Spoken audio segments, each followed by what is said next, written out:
Turkana umeanza kupata sura mpya baada ya serikali ya kaunti ya Turkana kuanza kuboresha barabara za mji huo kwa kuziweka lami. Afisa mkuu wa barabara Turkana Maka Chila anasema serikali ya kaunti hiyo imetenga shilingi milioni 187 kwa mradi huo ambao unatarajiwa kuchukua miezi mitatu kukamilika.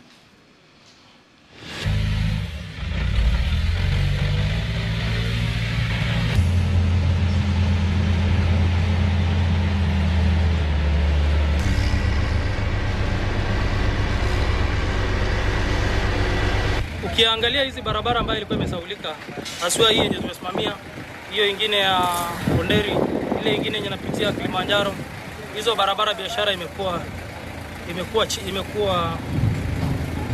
chini, haijakuwa vizuri sana vile. And we are working hand in hand with the county government to make sure this road is under perfect and standard quality. The road has a span of around 30 years span. That's why we are doing a perfect work to make sure we are meeting the standard of the road. Also, we have time that is allocated for the road. As per the bidding, so 6 months. We also intend to complete this work around 4th October 2024. Those are 6 months from the time we launched. We launched in